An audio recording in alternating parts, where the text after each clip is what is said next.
What up, YouTube? We are back. I got my boy Aaron.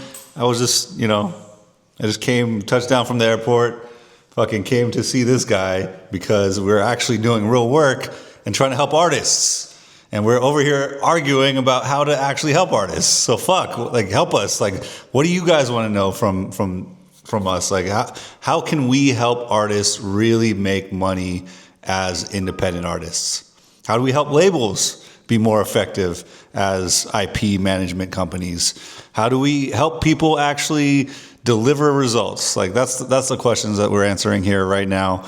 We're recording ourselves talking about all these things to train our own language models so we can clone ourselves. Because if we don't, YouTube will. YouTube is the reason why I'm doing these vlogs is because I know YouTube is already cloning me and Google's already cloning me. So I'm just telling it what I want. And that's the basis of these vlogs. So yeah, Aaron, what do you think about this whole landscape right now for artists? It's very confusing. It sucks. Yeah.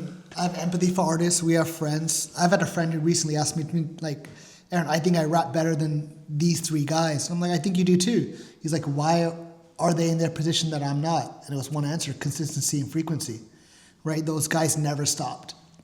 I think you have to keep making music. People don't remember you. People forget you, right? Unless you're consistently making music, you don't have to release music every day or every Friday, nothing like that. But you create music and release it at a consistent cadence. But you also have to create content beyond that, right? What happens in between cycles, right? Are you talking about what you like? Are you still promoting old songs? Are you still outside, right? Not everyone people have lives and they can't be outside, but you can still be outside on your phone.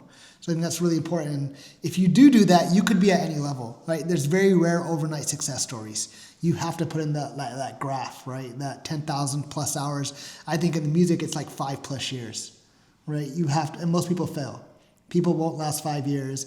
I mean, if you add them all their time up together, it never hits that 5 years because there's too many gaps in between. They'd be like, y'all been rapping for 15 years. I'm like, all right, let's pull up the timeline. When you actually started, when you created the content, when you stopped, what was the last song? Months, yeah, probably cumulative time, 8 months, right?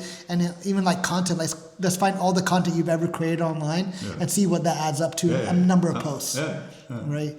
I don't think it's difficult. I'm not gonna say it's not difficult, but it's a choice. I don't choose to be this. I don't choose to be on the camera, right? That's not my job. But if you want to entertain people, you have to create content, and you have to be in front of people, get people to care about you. Right? I would say if Jay-Z existed in 2026 as a 19-year-old, what would he be doing?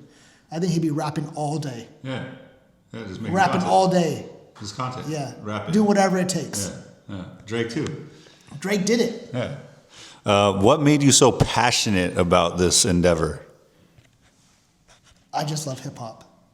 That's it. I'm a hip hop head. I love hip hop. Everything is given to me, the knowledge, the joy, the sadness, it's giving me empathy. I just love hip hop, and I always want to be a part of it, and it's pretty crazy that I am, but it's simply because of that. There's no other reason. I just love hip hop music. What is it that you think makes an artist really stand out beyond the content? What are some things that they can do to stand out beyond the content, or working with us? What's the it factor now? Point of view, maybe, right? A lot of people can rap really well. A lot of people make really good music. But having a point of view, right? I think back, who are my favorite artists, right? I remember Lupe Fiasco came out.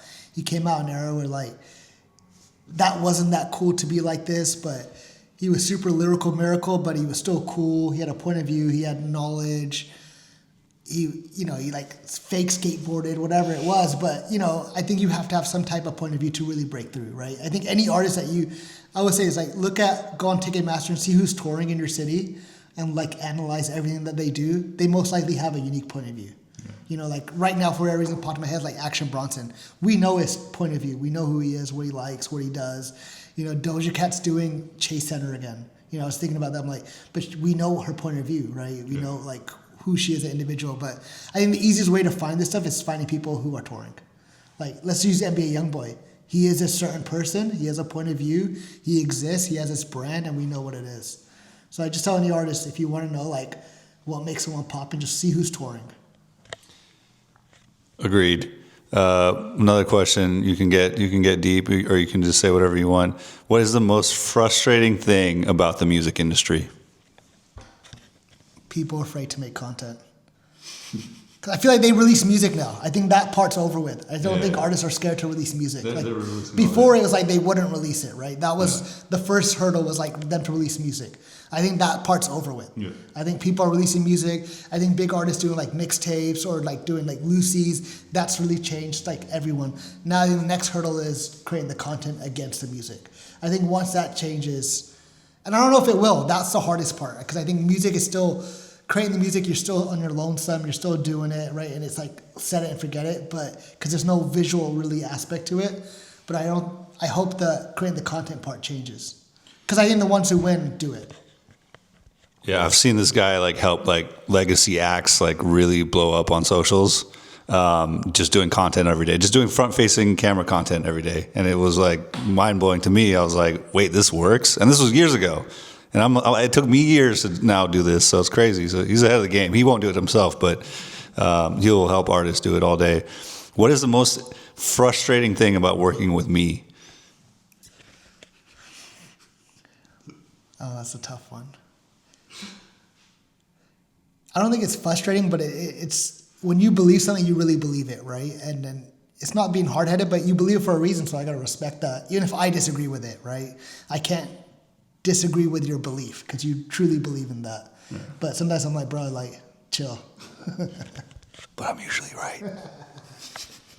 All right. Well, there you have it. That was Aaron Athwal.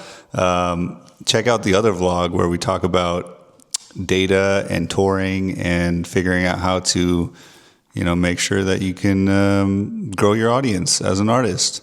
And you'll see more from him later. And maybe you'll see some more clips that we, maybe just next video will be better, I promise.